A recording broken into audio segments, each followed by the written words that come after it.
Hello students, I am Dr. A.B. Patil. Welcome in this session of Human Health and Diseases, lecture number 7. In this lecture, we will discuss about the disease, type of disease, and specially we focus on the malaria.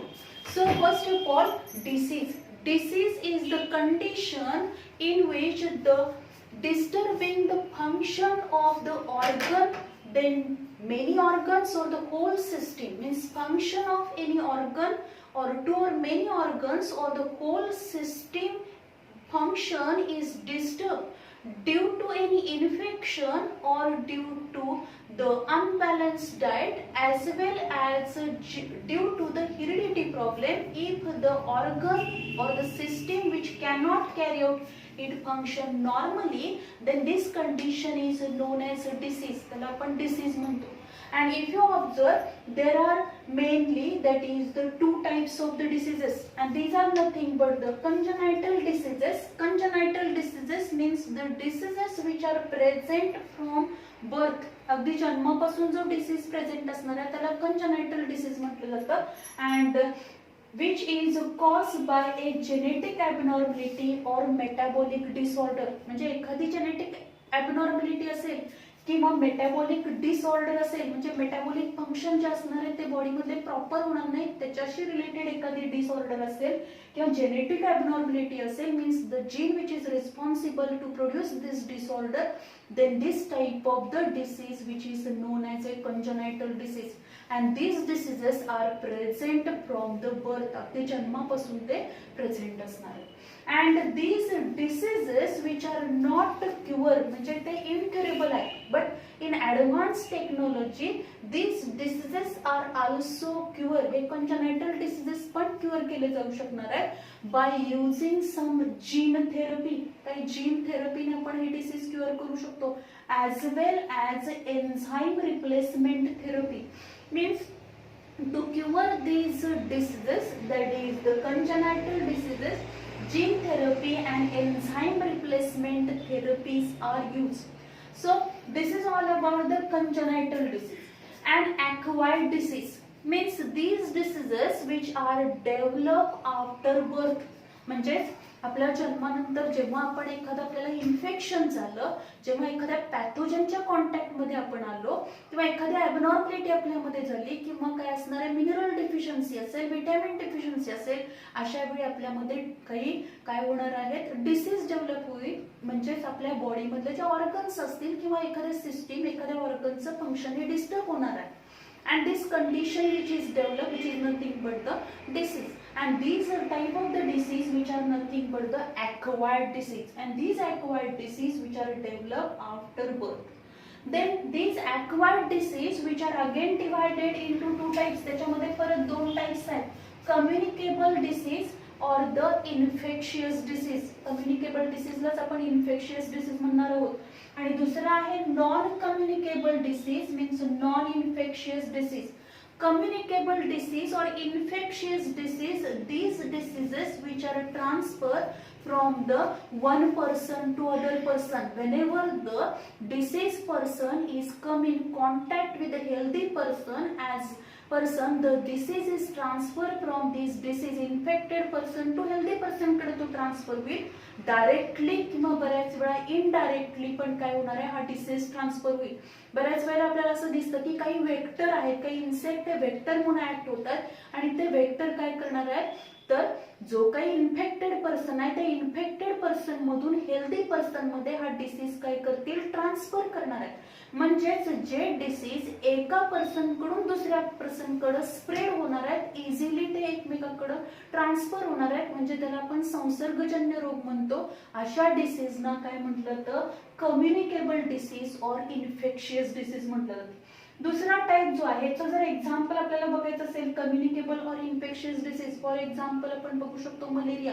कारण malaria हा infected person कडून healthy person कडे through that is vector, here vector which is nothing but the mosquito मार्फत तो transfer होणार. Then the non communicable or non infectious disease, these diseases which are not transferred from the infected person to the healthy person, म्हणजे एका person कडून दुसऱ्या person कडे हा disease spread होणार नाही, अशा डिसीजना आपण काय म्हणणार आहोत, नॉन कम्युनिकेबल डिसीज और non infectious disease. Non infectious disease आपण त्यांना म्हणणार आहोत. हे जे डिसीज असणार याच्यामध्ये आपण एक्झाम्पल बघू शकतो, कॅन्सर सारखं आहे, किंवा काही मिनरल डिफिशियन्सी असेल, व्हिटॅमिन डिफिशियन्सीमुळे एखादी डिसऑर्डर डिसीज डेव्हलप झाला असेल. These diseases which are not transfer from infected person to the healthy person.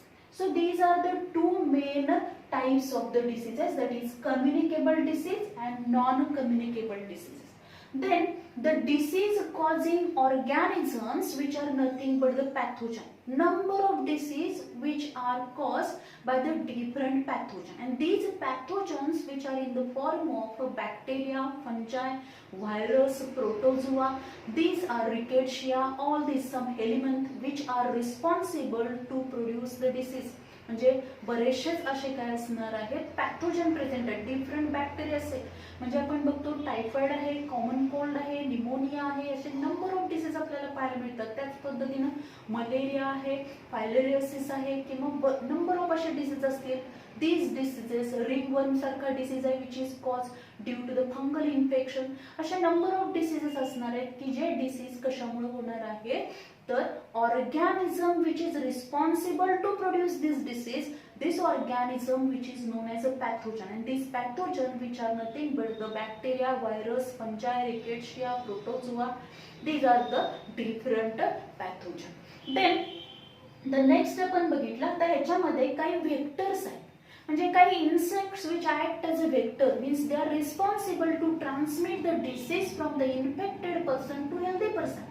म्हणजे डायरेक्टली समजा तो पर्सन त्याच्या कॉन्टॅक्ट मध्ये येणार नाहीये, पण तो काय करणार आहे, व्हेक्टर काय करतो, डिसीज पर्सन मधून तो हेल्दी पर्सन मध्ये हा डिसीज ट्रान्समिट करणार आहे. म्हणजेच काय करेल, ज्या पर्सनला तो डिसीज झालेला आहे त्याच्यामध्ये तो पॅथोजन प्रेझेंट आहे, आणि तो पॅथोजन ह्या व्हेक्टर मार्फत हेल्दी पर्सन मध्ये ट्रान्सफर केला जातो. त्याला आपण म्हणणार आहोत vector. And vectors, there are number of vectors which are responsible to transmit the disease or the spread the disease in the community. कम्युनिटीमध्ये ते स्प्रेड करणार आहेत from infected person to the healthy person. Then parasites. The parasites means the organism which are live in or on the other organism and take the nourishment from this host organism. म्हणजे ज्या organism वरती दुसऱ्या living organism वरती एका ऑर्गॅनिझमची growth होणार आहे, मग त्याच्या बॉडी सरफेस वरती होईल किंवा त्याच्या बॉडीच्या आतमध्ये होणार आहे, तो ऑर्गॅनिझम जो असणार आहे त्या ऑर्गॅनिझमला, म्हणजे ज्या ऑर्गॅनिझमची ग्रोथ हे दुसऱ्या लिव्हिंग ऑर्गॅनिझम वरती होते त्याला आपण पॅरासाइट म्हणतो.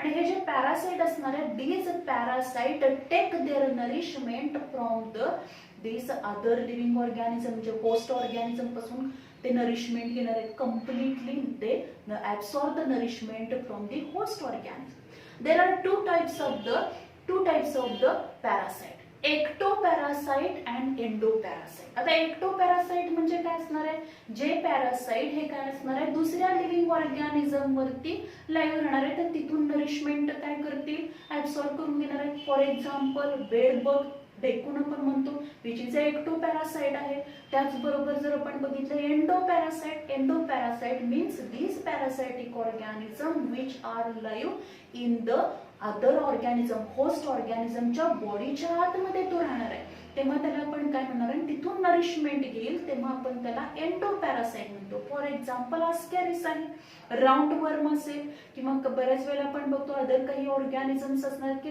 आपल्या बॉडीच्या आतमध्ये ते राहतात आणि नरिशमेंट घेणार आहेत. So this is all about the general information of the diseases.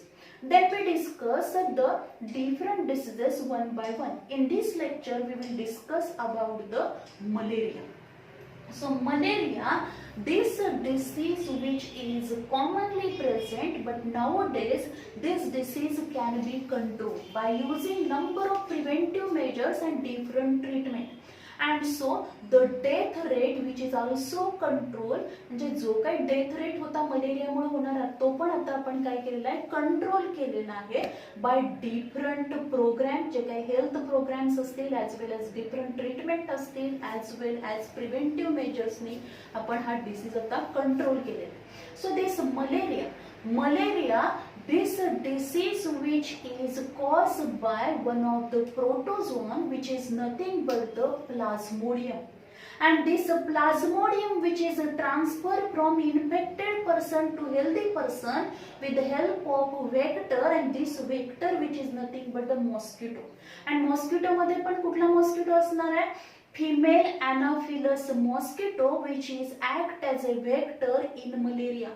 Malaria मध्ये फिमेल अनाफिलस मॉस्किटो जो असणार आहे, फिमेल अनाफिलस मॉस्किटो ही काय करणार आहे, अनाफिलस डासाची जी काही मादी असणार आहे ती काय करेल, इन्फेक्टेड पर्सन कडून हेल्दी पर्सन कडे हा डिसीज ट्रान्सफर करणार आहे.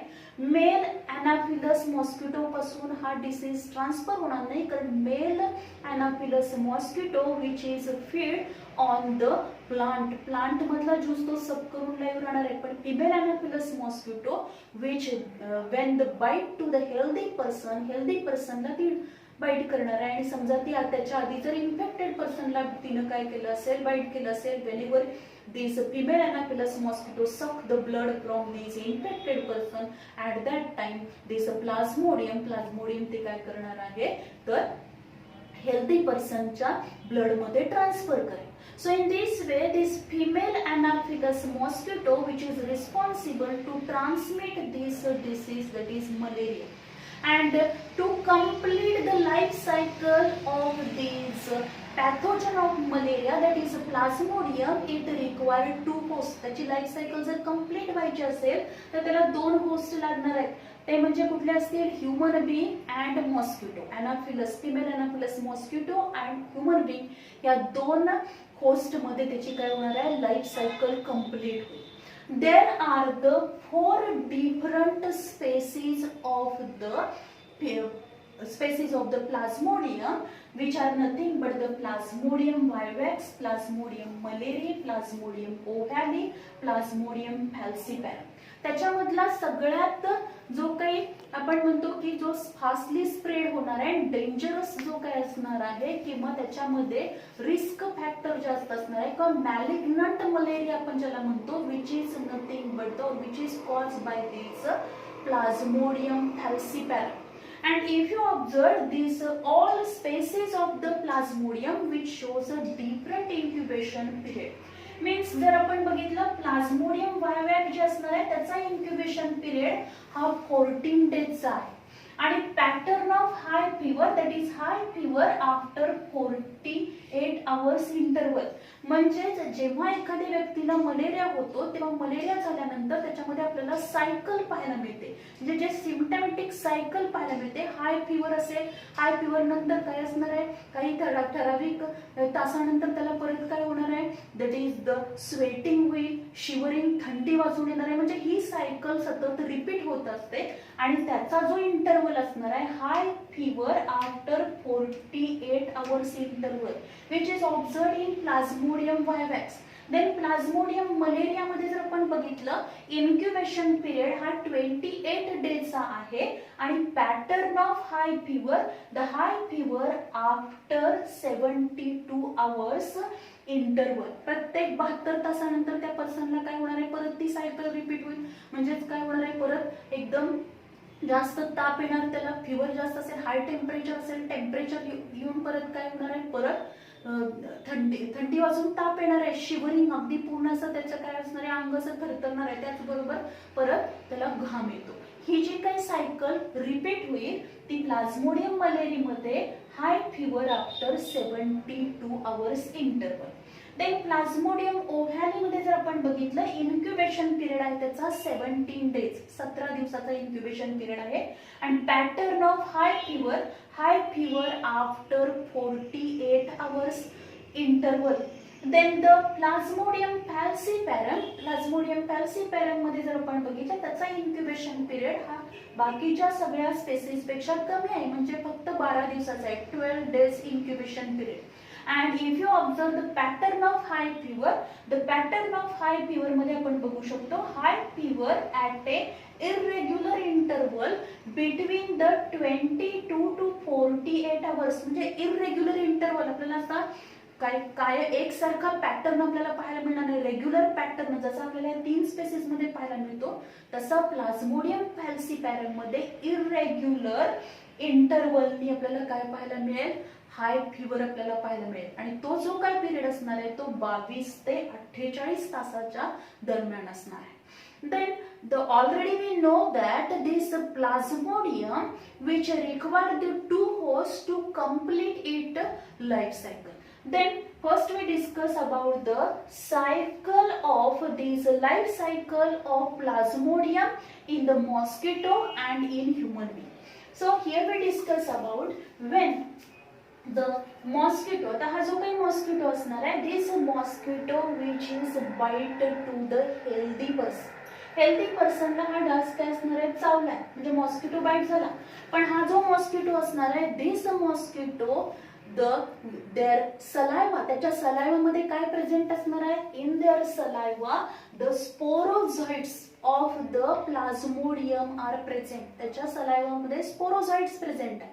म्हणजेच त्याच्या आधी तो काय असणार आहे, त्याच्या पूर्ण जे काही हा मॉस्किटो असणार आहे ते मॉस्किटोच्या सलायवा मध्ये स्पोरोझाइट्स प्रेझेंट आहेत. असा मॉस्किटो म्हणजे female Anopheles mosquito when bite to the healthy person, then when this mosquito suck the blood from the healthy person, at that time this mosquito release a sporozoite in the blood of healthy person. healthy person च्या blood मध्ये ते काय release करणार आहे, स्पोरोझाइट release करेल. and these sporozoites when enter into the blood, then these sporozoite, हे जे काही स्पोरोझाइट्स असणार आहेत ते आपल्या बॉडी मध्ये ह्युमन बीइंग मध्ये येतील. ह्युमन बीइंग मध्ये एंटर झाल्यानंतर these sporozoites which infect to the hepatic cell, म्हणजे ते कशाला अटॅक करणार आहेत, हिपॅटिक सेल्स म्हणजे लिव्हर मधल्या ज्या सेल्स असतील त्याच्यावर त्याचं इन्फेक्शन होणार आहे. अँड देन द हायपोझॉइट्स, इथं काय फॉर्म होते, हायपोझॉइट्स फॉर्म होणार आहेत. हायपोझॉइटचं कन्व्हर्जन परत म्हणजे हायपोझॉइट, इथं हिपॅटिक सेल मध्ये हे स्पोरोझाइट गेले, स्पोरोझाइट मधून परत काय होणार आहे, त्या स्पोरोझाइट तिथं आतमध्ये गेल्यानंतर हे काय करणार आहे, त्याचं मल्टिप्लिकेशन करतील आणि या स्पोरोझाइटचं कन्व्हर्जन हे मेरोझाइट्स मध्ये होणार. अँड दिस प्रोसेस, ही सगळी प्रोसेस कुठे व्हायला लागली आहे तर ह्युमन बीइंगच्या हिपॅटिक सेल्स मध्ये व्हायला लागले. आणि हिपॅटिक सेल मध्ये या स्पोरोझाइटचं कन्व्हर्जन हे मेरोझाइट्स मध्ये झालं. जेव्हा मेरोझाइट्स या काय होणार आहेत, पूर्णपणे नंबर ऑफ मेरोझाइट जेव्हा फॉर्म होतात तेव्हा ही सेल काय होणार आहे, ही बस्ट होणार. अँड बस्ट झाल्यानंतर हे जे काही mature सिझोन these merozoites which are released, हे सगळे रिलीज होणार. and these merozoites which are attack on the RBCs, red blood corpuscles म्हणजे इरिथ्रोसाइट्स वरती ते काय करणार, अटॅक करतील. इरिथ्रोसाइटला जेव्हा ते अटॅक करणार, इरिथ्रोसाइट्स मध्ये हे मेरोझाइट्स गेल्यानंतर these merozoites which are converted into tropozoites, त्याचं कन्वर्जन कशामध्ये होईल, ट्रोपोझाइट्स मध्ये. ट्रोपोझाइट्स नंतर या इरिथ्रोसाइटिक मध्ये, इरिथ्रोसाइटिक सेल मध्ये ह्याच्यामध्ये काय फॉर्म होईल, परत त्याचं कन्वर्जन, या ट्रोपोझाइटचं कन्वर्जन हे सिझॉन्ट मध्ये होईल. ही सगळी प्रोसेस कुठे व्हायला लागली आहे, आरबीसीज मध्ये व्हायला लागली. आरबीसीज मध्येच याच्या काय असणार आहे, या प्लाझ्मोडियम जो असणार आहे त्या प्लाझ्मोडियमच्या लाईफ सायकल मधल्या वेगवेगळ्या स्टेजेस डेव्हलप व्हायला लागल्या. म्हणजे पहिल्यांदा सुरुवातीला त्यांनी कशावरती अटॅक केलेला, लिव्हर सेल वरती अटॅक केला, तिथं मेरोझाइट्स फॉर्म झाले, हे सगळे मेरोझाइट रिलीज झाले. रिलीज झाल्यानंतर त्यांनी आरबीसीज वरती, इरिथ्रोसाइट्स वरती अटॅक केला. इरिथ्रोसाइट्स वरती अटॅक केल्यानंतर त्याचं कन्वर्जन इरिथ्रोसाइटच्या आतमध्ये या मेरोझाइटचं कन्वर्जन ट्रोपोझाइट मध्ये झालं. ट्रोपोझाइटचं कन्वर्जन हे सिझॉन्ट मध्ये झालेलं आहे. आणि हे जे काही सिझॉन्ट असणार आहे, सिझॉन्ट फॉर्म झाल्यानंतर ही इरिथ्रोसाइट काय होते, रप्चर होते. नंबर ऑफ आरबीसीज रप्चर होतात. आणि म्हणूनच आपल्याला ज्या काय आरबीसीज रप्चर होणार आहेत, आरबीसीज वरती जो काही अटॅक होणार आहे त्यामुळे आपल्याला सिम्पटम सिम्पटम्स मध्ये ह्या सायकल्स पाहायला मिळतात. त्याचबरोबर ॲनिमिक कंडिशन पण पाहायला मिळते, कारण इरिथ्रोसाइट जे असणार आहेत, number of erythrocytes which are rupture whenever there is a malarial infection, म्हणजेच प्लाझ्मोडियमचं इन्फेक्शन असेल ते. मग हा इरिथ्रोसाइट जे असणार आहे ते आरबीसीज काय होतील, ब्रेक होणार, रप्चर होईल आणि त्याच्यामधले हे सिझॉन्ट बाहेर पडतील. हे सिझॉन्ट जे असणार आहे ते सिझॉन्ट परत काय करतील, हे सिझॉन्ट परत कुणाला इन्फेक्ट करणार आहे, न्यूली इन्फेक्टेड इरिथ्रोसाइट, नवीन इरिथ्रोसाइटला इन्फेक्ट करतील. तिथं या सिझॉन्टचं कन्व्हर्जन हे गॅमेटोसाइट्स मध्ये होणार आहे. कशामध्ये होईल, गॅमेटोसाइट्स मध्ये होईल. देन वेन आता ही सगळी प्रोसिजर इथं कम्प्लीट झाली, ह्युमन बिंग मध्ये या सगळ्या स्टेजेस होणार आहेत. म्हणजे ह्युमन बिंगच्या ब्लड मध्ये जर आपण बघितलं, सुरुवातीला लिव्हर सेल वरती, हिपॅटिक सेल वरती अटॅक होणार, त्यानंतर म्हणजे स्पोरोझाइटचं कन्व्हर्जन मेरोझाइट्स मध्ये होईल, मेरोझाइट्स या आरबीसीज वरती अटॅक करतील, आरबीसीज मध्ये त्याचं कन्व्हर्जन ट्रोपोझाइट मध्ये होणार, ट्रोपोझाइटचं कन्व्हर्जन सिझॉन्ट मध्ये होणार, सिझॉन्ट जेव्हा फॉर्म होतील आरबीसीज तेव्हा आरबीसीज रप्चर होतील आणि या सिझॉन्टचं कन्व्हर्जन परत हे कशामध्ये होणार आहे, गॅमेटोसाइट मध्ये होणार. म्हणजे आता जो काही इन्फेक्टेड पर्सन आहे त्या इन्फेक्टेड पर्सन मध्ये काय प्रेझेंट असणार आहे, हे गॅमेटोसाइट्स प्रेझेंट असतील. अशा इन्फेक्टेड पर्सनला जेव्हा फिमेल अनाफिलस मॉस्किटो त्याला बाईट करणार आहे, म्हणजे ती ब्लड सक करून घेण्यासाठी येणार, त्यावेळी ब्लड मार्फत तिच्यामध्ये काय जाणार आहेत, हे गॅमेटोसाइट एंटर होतील.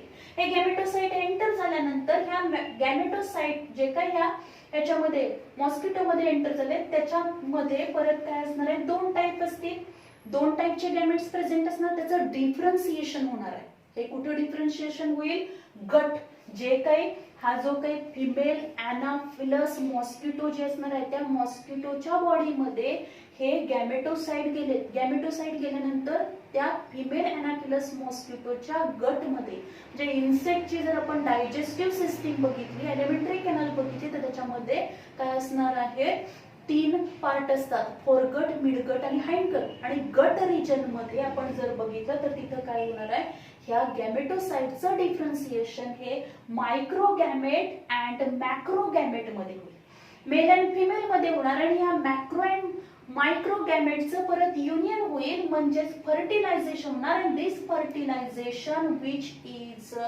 द कॅरिड आउट, ही फर्टिलायझेशनची प्रोसेस झाल्यानंतर त्याच्यापासून zygote form, means after the union of male and female gamete zygote is form and then this zygote, या झायगोटचं कन्व्हर्जन परत कशामध्ये होईल, zygote which is develop into the ookinete, त्याचं कन्व्हर्जन ookinete मध्ये होईल. And this ookinete which attach to the mosquito midgut, मॉस्किटोचं जे मिडगट आहे त्याची जी इपिथेलियल लाइनिंग असते, मिडगटची जी इनर लाइनिंग आहे, इपिथेलियल लाइनिंग आहे, त्याला काय करणार, हे ookinete त्याला अटॅच होतील आणि त्या ookinetचं तिथं या मॉस्किटो मिडगटच्या इपिथेलियल सेल्स मध्ये त्याचं कन्व्हर्जन oocyte मध्ये.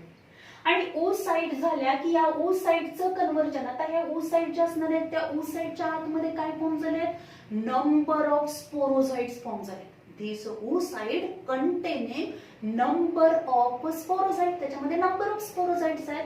And when this oocyte is burst, जेव्हा ही oocyte बस्ट होते, म्हणजे ही ऍक्च्युअली कुठं बस्ट होणार आहे, तर सलायवा पर्यंत येऊन तिथंही बस्ट होईल. And there is a release of number of sporocytes and these are sporocytes which are present in the mosquito saliva, मॉस्किटोच्या सलायवरी ग्लँडच्या तिथं म्हणजे जो काही सलायवा सिक्रेशन होणार आहे त्या सलायवा मध्ये हे स्पोरोझाइट्स प्रेझेंट आहेत. आणि त्यामुळं जेव्हा हा मॉस्किटो, इन्फेक्टेड मॉस्किटो जेव्हा हेल्दी पर्सनला बाईट करणार आहे तेव्हा त्याच्या सलायवा मधून हे स्पोरोझाइट हेल्दी पर्सन मध्ये ट्रान्सफर होतील, हेल्दी पर्सन मध्ये लिव्हरवर अटॅक करणार, तिथं त्याचं कन्व्हर्जन मेरोझाइट मध्ये होईल, परत आरबीसी ला अटॅक करणार, आरबीसीज मध्ये त्याचं कन्व्हर्जन ट्रोपोझाइट, ट्रोपोझाइट टू सिझॉन्ट, सिझॉन्टचं कन्व्हर्जन परत गॅमेटोसाइट मध्ये होणार. आणि हे गॅमेटोसाइट जेव्हा त्या इन्फेक्टेड पर्सनला जेव्हा मॉस्किटो बाईट करेल तेव्हा हे काय होणार, गॅमेटोसाइट त्याच्या बॉडीमध्ये जातील, तिथं त्याचं कन्व्हर्जन हे कशामध्ये होणार आहे, मेल फिमेल गॅमेट मध्ये डिफरन्सिएशन होईल.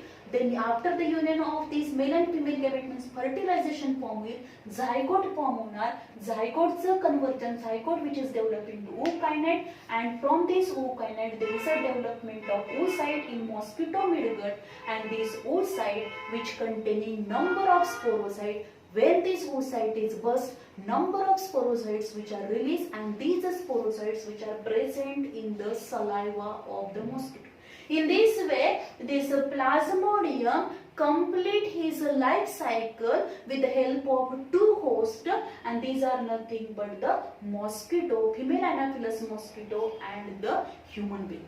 Then what are, म्हणजे आता ह्या जे काही सगळे कन्व्हर्जन व्हायला लागले ह्युमन बीइंग मध्ये, ज्या काही नंबर ऑफ चेंजेस होणार, स्पोरोझाइट टू मेरोझाइट, मेरोझाइट टू ट्रोपोझाइट, ट्रोपोझाइट टू सिझॉन टू गॅमेटोसाइट, हे सगळं होत असताना आपल्या बॉडीमध्ये नंबर ऑफ चेंजेस होणार आहेत, कारण लिव्हर सेलवरती अटॅक होणार आहे, त्याचबरोबर आरबीसीचं डिस्ट्रक्शन होणार आहे.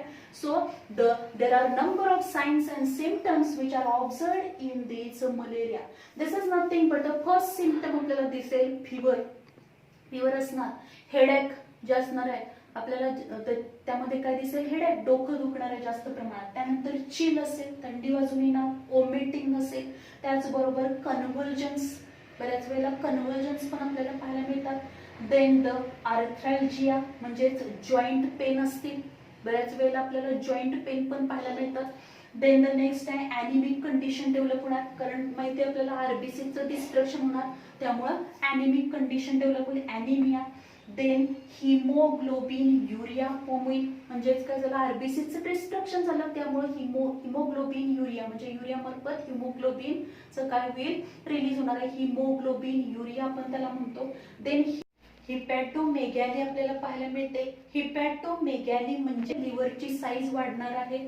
देन ऑल्सो रेटिनल डॅमेज म्हणजे डोळ्यावरती सुद्धा त्याचा इफेक्ट होणार आहे, रेटिनाचा डॅमेज होईल, रेटिनल सेल जे असणार आहेत रेटिना, these are damaged.